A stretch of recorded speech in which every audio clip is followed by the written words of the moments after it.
One morning, a mother tries to wake up her sleeping son. And she says to him, "Honey, you got to get up. It's time to get up. You got to go to shul." He says, "I don't want to go to shul. I want to sleep in." She says, No, honey. You have got to get up. It's time to go to shul." "I am not going to shul. I'm staying in bed." "Honey, get up. You have to go. Give me one good reason why I have to get up and go." "One good reason? What about, you're the rabbi?"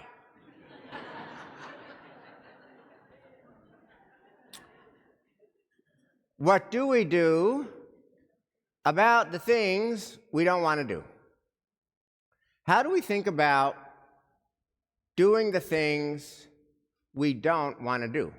We're all really good at doing the things that we want to do. Hey, I got a ticket for the Taylor Swift concert. Want to go? That's a yes.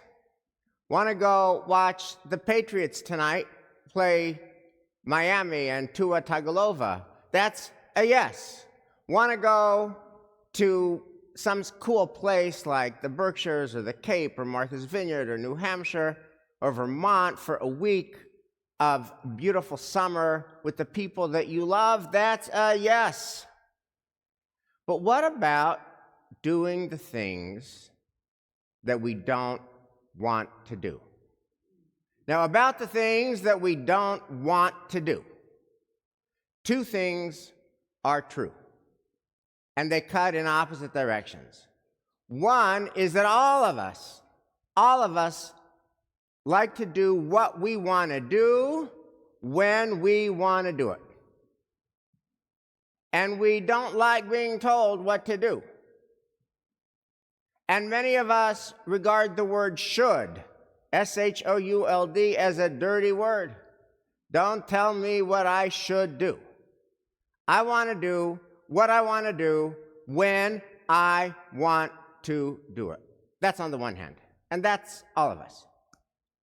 On the other hand, if all we do is what we want to do when we want to do it, that is not a life of consequence.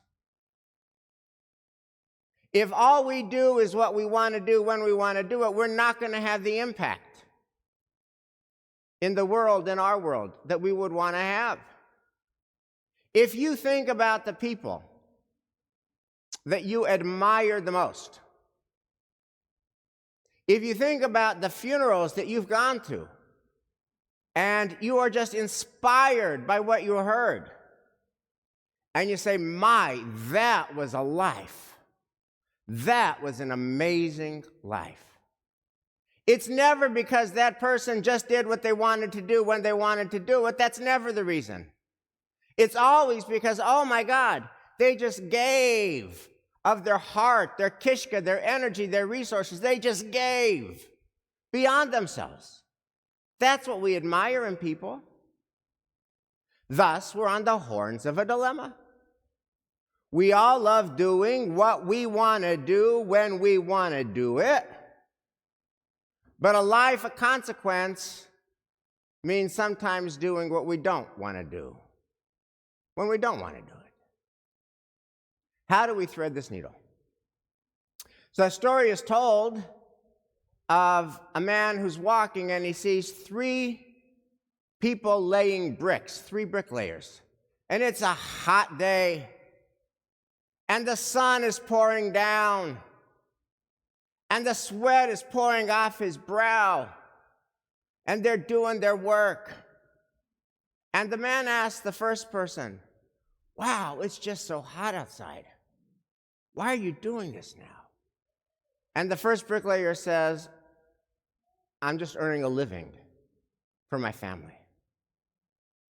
And the man asks the second bricklayer, "Why are you doing this?" And he says, "I'm a bricklayer. That's what I do. I lay bricks." And the man asks the third bricklayer, "Why are you doing this?" And he says, "I am building a cathedral."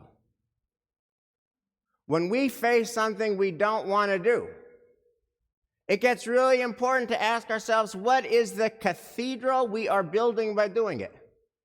It gets really important to ask ourselves, why are we doing this? Because if we can stay in touch with our why, if we can be focused on the cathedral that we are doing and building right now, that can turn hard stuff we don't want to do into important things that we get to do.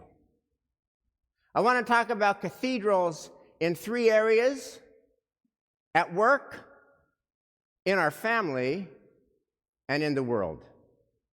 At work. What makes work is work is hard.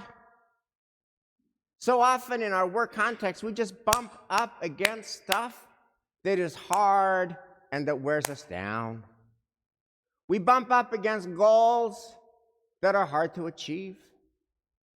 We bump up against personalities that can be challenging.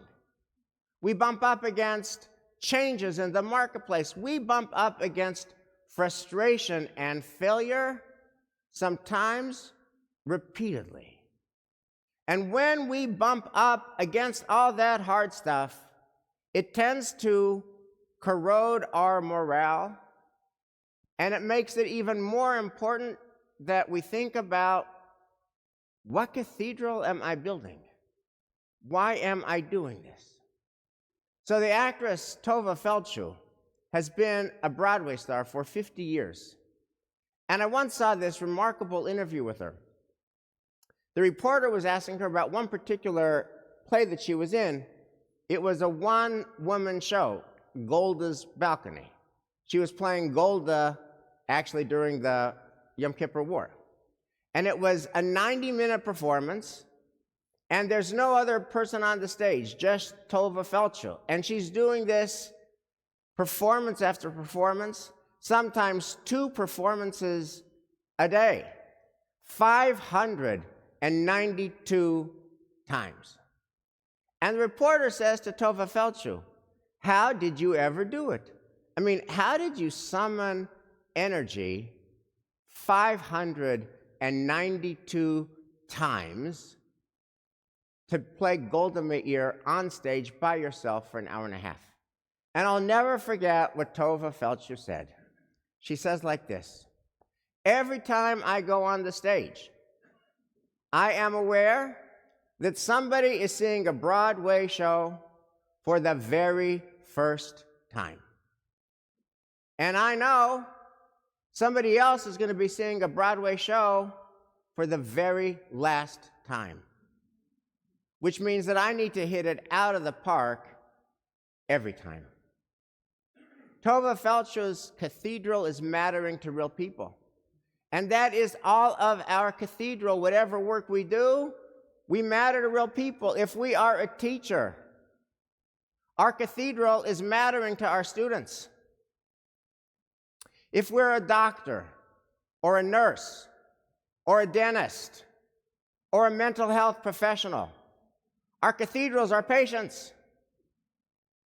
If we're a lawyer or a CPA or in financial services and investment, our cathedral is our clients who are counting on us.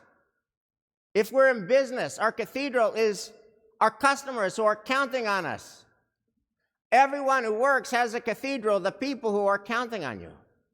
And when the going gets tough, and at every job it gets tough, and when we have our own form of 592 performances and it gets hard to summon fresh energy, and when we feel ground down, ask yourself, what cathedral are we building? Because here's the thing about cathedrals. Cathedrals are never easy. Building a cathedral is always hard. Building a cathedral never takes place on vacation. Building a cathedral only takes place in the hot sun, with the sweat pouring off our brow. So we really got to be thinking about, what cathedral am I building so that I can turn this hard stuff that I have to do into important stuff that I get to do, because people are counting on us. What about at home? So home presents a special kind of challenge. The poet Wallace Stevens talked about the malady of the quotidian. Quotidian are the daily things that you do every day, day after day after day, and it seems like there's no end. Like dishes. Like dishes just always show up, and shopping, and cooking, and cleaning, and laundry, and making the beds, and doing the bills. It just never ends. And nobody gets a pass. This past week, I read this article about Roger Federer in retirement. So Roger Federer, of course, has won Wimbledon and the US Open and the French Open and so many other big tennis tournaments. Roger Federer, one of the top 3 tennis players that has ever played the game. And the Journal did this story about Roger Federer. What do you do now in retirement?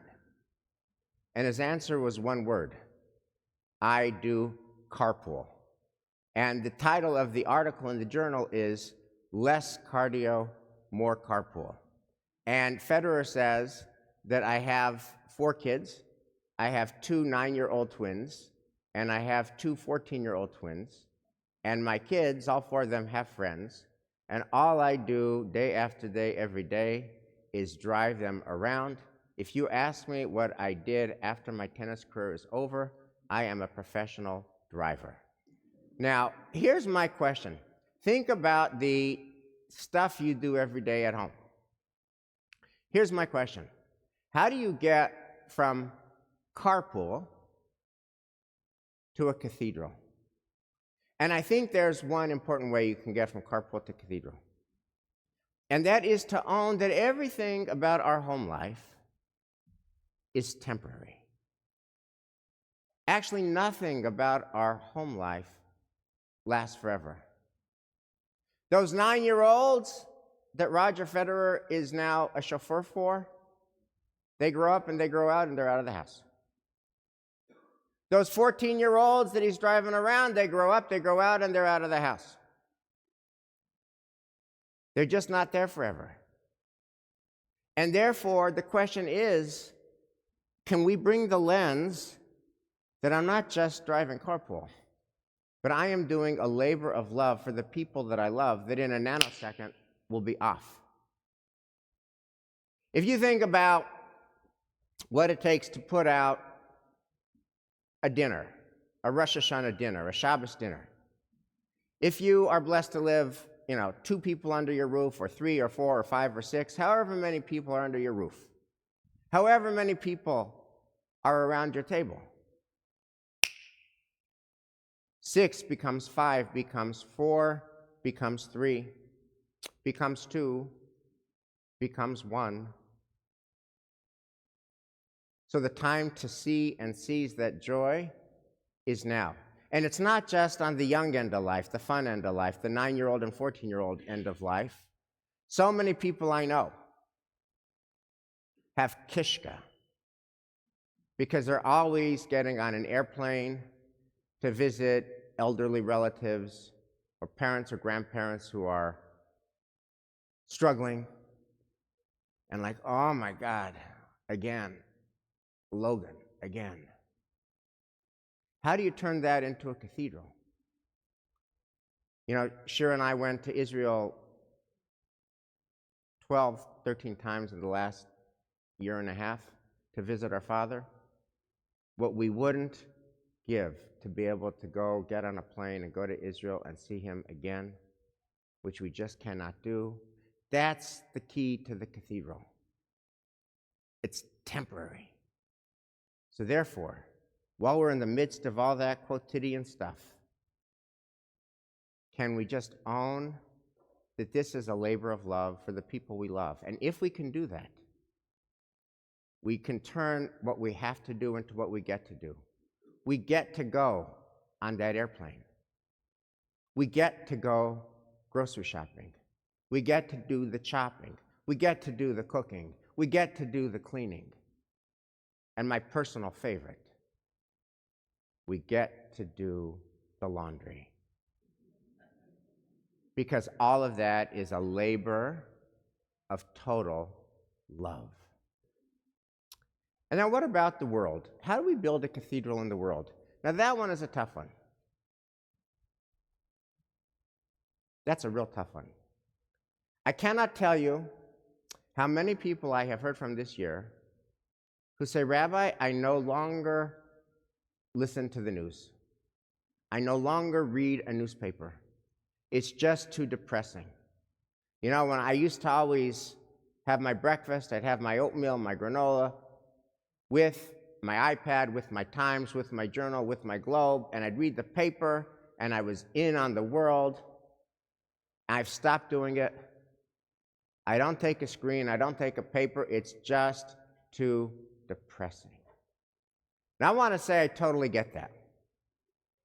I get how one response to the world, which is just such a hot mess, is retreat. Very tempting. Can't control the crazy stuff out there. Just going to go into my own little counter world, my own little family, my own little community, daily minion, and just try to be a mensch and see Menschlichkeit in this little zone. The world, oh my God, I don't even know where to start. I'm in retreat. It's tempting. Very. There's only one problem with it. We are descendants of Abraham.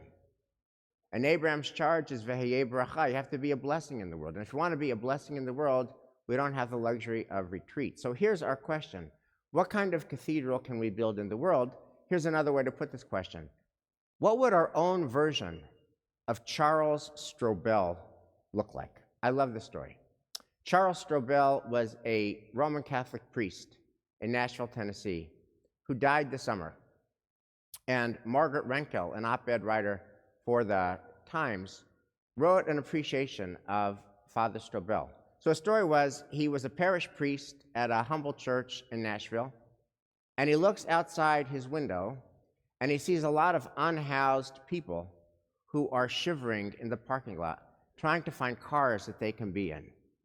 And so just spontaneously, he gets out of his office, and he goes into the parking lot, and he invites all of them, and there were a bunch, into the church, and says, come into our church. You don't have to pray. You don't have to hear a sermon. You don't have to do a ritual. Just come and be warm on a cold winter night. And it felt amazingly right. And he decided to devote the rest of his life to scale this idea, which he did. Brick by brick, he got 200 congregations, churches, mosques, synagogues, communities of all faith, to house unhoused people in the wintertime. Brick by brick, he got 7,000 volunteers. Brick by brick, he got thousands of unhoused people in Nashville to have a place to be warm in the winter. Now, can you imagine what he had to go through, how much kishka he had to give for that? How many requests, how many emails, how many meetings, how many overtures, how many thank you notes, how much rejection, how much heartache, how much heartbreak he had to do on the way to launching this kind of goodness and decency in Nashville, Tennessee. So we are descendants of Abraham. Our question is, what's our cathedral? It's not going to be easy.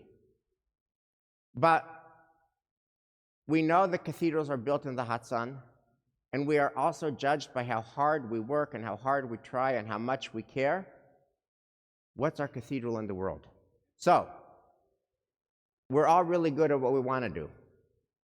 Concerts, the game tonight, your favorite cool vacation place with the people that you love over the summer. May you do lots of that until you're 120. And any life of consequence, certainly the lives we want to build, must contain cathedrals. What cathedral are we going to build at work? Doing hard work that wears us down because people are counting on us. What cathedral are we going to build at home? Doing labors of love for the people that we love, that grow up and out and are no longer there to do them for. And what cathedrals are we going to build in the world at large? Responding to brokenness, not with retreat, but with the energy to make a difference. I got one word for you in 2023. Cathedral. A life of meaning contains a cathedral built in the hot, hot sun with the sweat pouring off your brow, built by you.